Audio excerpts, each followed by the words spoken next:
ምዕራፍ 3 ሎስ አንጀለስ አሜሪካ። ዶክተር ሚራዥ በሎስ አንጀለስ ከተማ ደቡባዊ ምዕራፍ ጫፍ ከ101ኛው ጎዳና ገባ ብሎ በሚገኝ ጥንታዊ አፓርታማ ውስጥ መኖር ከጀመረ 3 ዓመት ከመንፈቅ አልፎታል። ብዙም ግርግር አይበዛበትም። አፓርታማው ጥንታዊ ቢሆንም የመዋኛ ገንዳውና የመኪና ማቆሚያው በቅርቡ በመታደሱ የዘመናዊነት ይዘት ተላብሷል።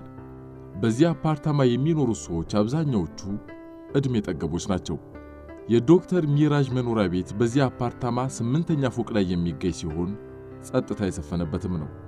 ከሥራ ተመልሶ አንዳንዴ መስኮቱን ሲከፍተው ከፓሲፊክ ውቅያኖስ በሚነሳው የነፋስ ሽውታ ከሚውለበለበው ነጭ የመስኮት መጋረጃ ውጭ ሌላ የሚታይ እንቅስቃሴ የለም። በቤቱም ውስጥ በብዛት ሲገባ የሚታየው ዶክተር ሚራዥ ብቻ ነው።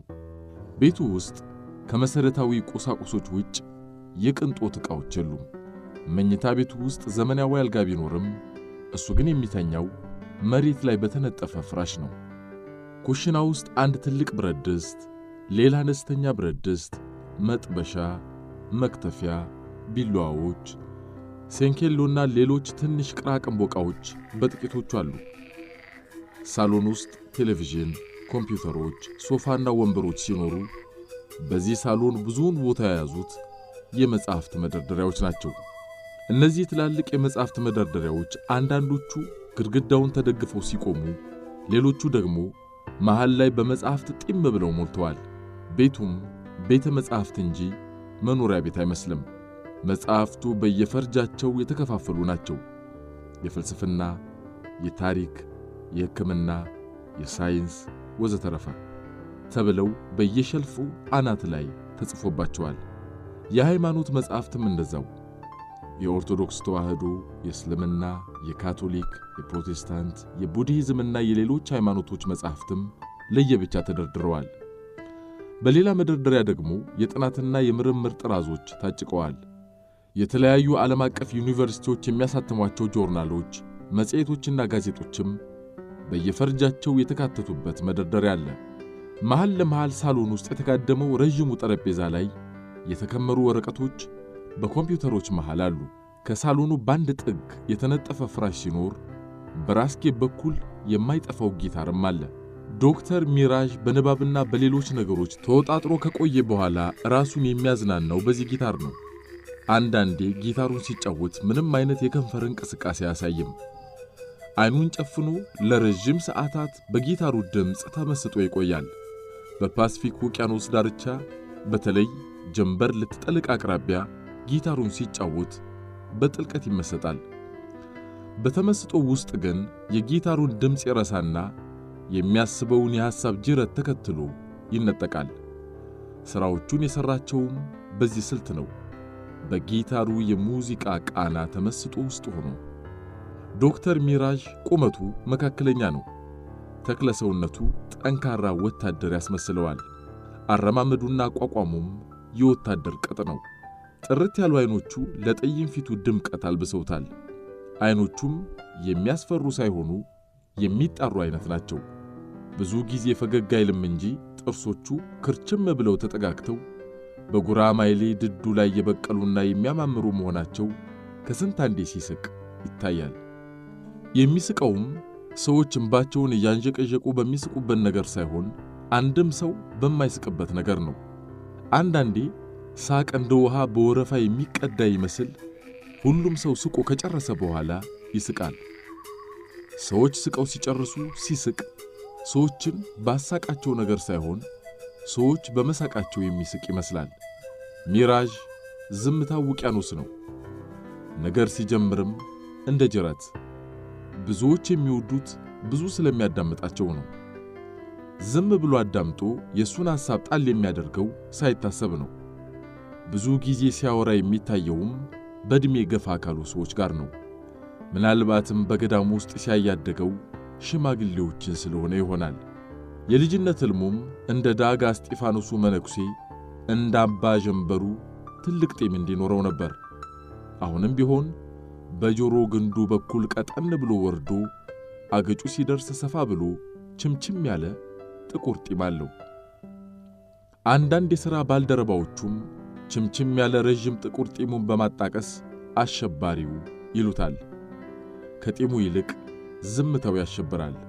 ጢሙ በአጠቃላይ ወፊቱን ክብብ አድርጎ የሚጠብቅ አጥር ይመስላል።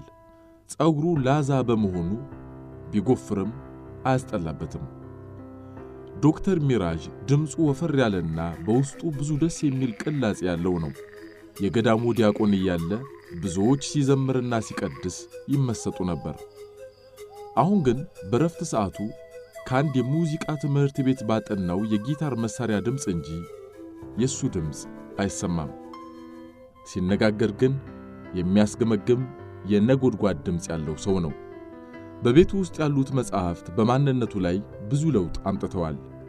ሲያነብ አይመርጥም። የሚያምንበትንም የማያምንበትንም ያነባል። በእነዚህ መጽሐፍ ውስጥ ሆኖ ብዙ የማይመሹ ቀኖችንና የማይነጉ ሌሊቶችን አሳልፏል። ከነዚህ መጻሕፍቱ በቀር ሌላ ዘመድ የለውም። የሚያገኘው ገቢ በብዛት መጻሕፍት ለመግዣ ይውላል። ዘመዶቹን አያውቅም። እናት፣ አባት፣ አጎት፣ አክስት የሚባሉ ነገሮች ባይምሮ መተው አያውቁም። ትዝ የሚሉት የጣና ሐይቅ ደሴቶችና የዛፎች ጥላ ብቻ ናቸው። ከዚህም ጋር በየቀኑ ትዝ ሳትለው የማታልፈው ሲጳራ ናት። በሁለቱ ደሴቶች መካከል ያሳለፉት የፍቅር ጊዜ ትዝ ይለዋል። ከትዝታው ለመላቀቅም መጻሕፍቱ አይነተኛ አማራጮቹ ናቸው። ከሰዎች ጋር ተቀላቅሎ ብዙ መጫወት አይችልም። ያደገበት የገዳም ሕይወት በሰዎች መካከል ገዳማዊ አድርጎታል። ሥራውን ግን በአግባቡ ይሠራል፣ በጥንቃቄ። በሱ ስህተት ሰው እንዲጎዳ አይፈልግም። ለበሽተኞችና ጤና ላጡ ሰዎች እጅጉን ያዝናል፣ ይጠነቀቅላቸዋልም። ዶክተሮች የእግዚአብሔር እጆች ናቸው። እግዚአብሔር ለበሽተኞች ፈውስን የሚሰጣቸው ዶክተሮችን ተጠቅሞ ነው ብሎ ያምናል። አንዳንድ ጊዜ ወደ ቤቱ መጥታ ዝምታውን የምትሰብርለት ሜሮዳ ናት። ሜሮዳ እሱ ቤት ስትመጣ 100 ሰው የሚያወራ ነው የሚመስለው።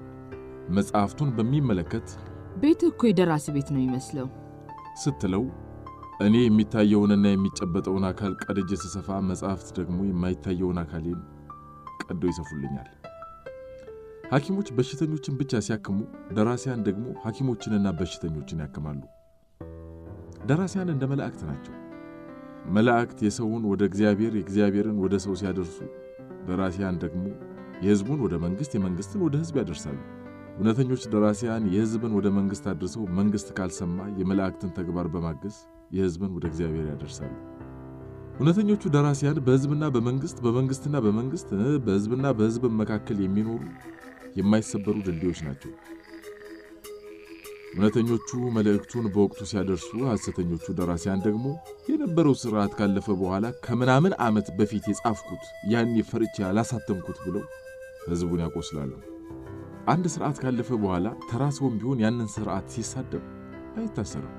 ስላለፈው ሥርዓት አስቀያሚነት በወቅቱ አስቀያሚነቱን መዋጋት ፈርቶ ያለፈ በኋላ ሕዝቡን የሚሸነግል ደራሲ እሱ ከሐሜተኞችና ጅብ ካለፈ ከሚጮቱ ውሾች ተራ ይመደባል። ያለፈውን ሥርዓት የሚከስ ደራሲ የሞተን ውሻ ከሚደበድብ ሰው አይሻልም።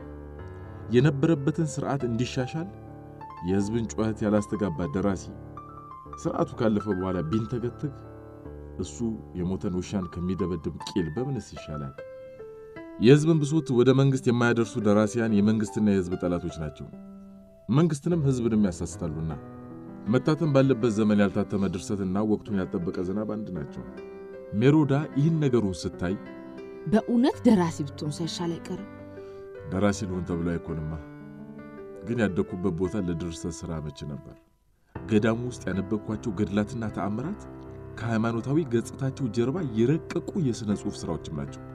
እነዚህ የኢትዮጵያ ገድላትና ተአምራት የፈጠራ ሥራዎች ከሆኑ የጻፏቸው ሰዎች የኖቤል ተሸላሚዎች መሆን ይገባቸዋል። በልብ ወለዳዊ አይን ካየናቸው እነዚህን መጽሐፍት የጻፏቸው ኢትዮጵያውያን ሊቃውንቶቹ የኖቤል የሥነ ጽሑፍ ሽልማትና ሌሎች ዓለም አቀፍ ሽልማቶችን መጠራረግ ይገባቸዋል። ሚራዥ ታፍሶ የሰሜኑን ጦር ከተቀላቀለ በኋላ በሁለት አውደ ውጊያዎች ተሳትፏል። በሰሜኑ ጦርነት ወደ ታጠቅ ብርጌድ በመጨረሻ ከተቀላቀሉት ጓዶች ውስጥ አንድ ጥሩ ስነ ምግባር የተላበሰ ወታደር ጓደኛ በማግኘቱ በሕይወቱ ላይ ብዙ ለውጥ ያመጣለት እሱ ነው። ወታደሩ አስገራሚ ሆኖ አገኘው። ይህን ወታደር በማሰልጠኛ ጣቢያ ውስጥ ማይቶት ነበር። እንዲያውም አንድ የተናገረው ቃል ትዝ ሲለው ይኖራል። በጀርባቸው አሸዋ ተሸክመው ጫን ጫን እየተነፈሱ ወታደራዊ ስልጠና በሚሰለጥኑበት ወቅት በስልጠናው ብዙም አትማረርበት። የሰላም ጊዜ ልምምድ ለክፉ ቀን ያገለግላል። ብትችል ሀገርህን ከገንጣዮች ትታደግበታለህ፣ ባትችል ራስን ታስመልጥበታለህ ነበር ያለው። ይህ ወታደር ከጀርባው ከተሸከመው ወታደራዊ ትጥቅ ባሻገር በተጨማሪ አንድ ሻንጣ ሙሉ መጽሐፍትም ተሸክሞ ይዋጋ ነበር። ጦርነቱ ጋብ ሲል መጽሐፉን ከሻንጣው አውጥቶ ማንበብ ይጀምራል። የክፍል ጓደኞቹ ሌኒን ብለው ሲጠሩት እኔ ሌኒን አይደለሁም፣ እኔ ራሴ ነኝ ዶክተር ዣንጊዳ ይላቸዋል። እየቀለድክ ነው አለው ሚራዥ አንድ ቀን። ዶክተር ነህ በርግጥ? አዎን አለው ዣንጊዳ። በሕክምና ተመርቄ ከቤተሰቦች ጋር በደስታ የምርቃት በዓሌን ስናከብር የቀበሌ ሹሞች አፈሱን። ስንቱ ጦር ቁስለኛ ሆኖ የሚያክመው አጡ ወየው እናቴ እያለ ሲሞት ዶክተሩ ነው ተራ ወታደር ያደርጉ። የሚያደርጉትን ያውቁምና አትፍረድባቸው። ወይ ጉድ ብሎ ዝም አለ ሚራዥ። በዚህ ጦር ሰራዊት ውስጥ ዶክተር ዣንጊዳን በማግኘቱ ከመጽናናቱም በላይ በድብቅ መጽሐፍ እየዋሰው ማንበብ ጀመረ። ልቦለድ፣ የፍልስፍና፣ የታሪክ፣ የሥነ ልቦና መጽሐፍትን ከዶክተር ዣንጊዳ እየተዋሰ አነበበ። መጽሐፍቱን ሽፋንና ርዕሳቸውን ገንጥለው ያቃጠሏቸው ነበር። ምክንያቱም ከሌኒኒዝም፣ ማርክሲዝም ፍልስፍና ውጭ ሌላ ሐሳብ የያዙ መጽሐፍትን ሲያነቡ ቢያዙ የኢምፔሪያሊዝም አቀንቃኞችና የሲአይኤ ሰርጎ ገቦች ተብለው የሚደርስባቸውን አደጋ በመፍራት ነው። መጽሐፍቱን ይገነጥሉና በሌላ ካርቶን ከለበዷቸው በኋላ አዲስ ርዕስ ይሰጧቸዋል። የወዛደሮች ትግል፣ ማርክሲዝም፣ ሌኒኒዝም ወይም ደግሞ የሰራተኛው መደብ ትግልና የበዝባዦች ውድቀት ብለው ይሰይሙታል። ሚራዥ ለዶክተር ዣንጊዳ የሕይወቱን ታሪክ አጫውቶታል። በጦር ሰፈራቸው ውስጥም በአንድ ክፍል ውስጥ ከሌሎች 6 ወታደሮች ጋር 8 ሆነው ሲኖሩ በጣም ተቀራርበው የሚያወሩት ሚራዥና ዶክተር ዣንጊዳ ነበሩ። ሚራዥ በገዳሙ ውስጥ ያደገ መሆኑን ከነገረው ጊዜ ጀምሮ ዶክተር ዣንጊዳ ገዳማዊው ብሎ ነው የሚጠራው። ገዳማዊው ይለዋል ዶክተር ዣንጊዳ። ወዬ ውዳሴ ማርያም አስተምረኝ፣ እኔ ደግሞ እንግሊዝኛ አስተምራለሁ። ምን ገዶኝ ይላል ሚራዥ። ግን ምን ያደርግልሃል ውዳሴ ማርያም? ክላሽንኮቭና ውዳሴ ማርያም አይጣጣሙም። ዣንጊዳ የሚራዥን የትምህርት አቀባበል ሲያይ ዘመናዊ ትምህርት ቤት ቢገባ በአጭር ጊዜ ውስጥ ታላቅ ሰው እንደሚሆን ነግሮት ከወታደራዊ ካምፑ ካመለጡ ትምህርት ቤት እንደሚያስገባው ቃል ገብቶለታል። መውጫ ቀዳዳተው ነው እንጂ ውስጡን ሁለቱም ከወታደራዊ ካምፑ ለመጥፋት ካቀዱ ሰንብተዋል። በጦር ሰፈሩ 8 ሆነው በሚኖሩበት መጠለያ ውስጥ የተንጠለጠለው ፋኖስ ድቅድቁን ጨለማ ወደ ውጭ በሚጋፋበት አንድ ምሽት እንደ ቀድሞ ሚራዥና ዣንጊዳ አፍላፍ ገጥመው ያወራሉ። ሌሎቹ ወጥ ቤቷን በጋራ ስለመወሰብ እቅድ ይነድፋሉ። ከዚህ ቀደምም ያንድ ገበሬ ሚስት በመድፈራቸው ከባድ ቅጣት ከተቀጡ ሳምንት አልሆናቸውም። ሚራዥና ዣንጊዳ በአንድ መጽሐፍት ይዘት ዙሪያ እየተነጋገሩ ቢሆንም ጆሮአቸው ግን ስለ ወሲብ ከሚያወሩት ወታደሮች የሚወጣውን ድምፅ እየተቀበለ ነበር። በዚህ ቅጽበት ከ6ቱ አንደኛው ወታደር ከውጭ እየተንደረደረ አንዲት ሴት ተሸክሞ ገባ። አፏ በአረንጓዴ ቀዳጅ ልብስ ተለጉሟል። ታልጎመጉማለች። ምን እንደምትል ግን አትሰማም። ሰውነቷ ደልደል ያለና ለወሲብ የምትጋብዝ አይነት ናት። 6ቱ ወታደሮች ሊፈራረቁባት ካቀዱ ቆይተዋል። ወጥ ቤቷ ሜሮዳን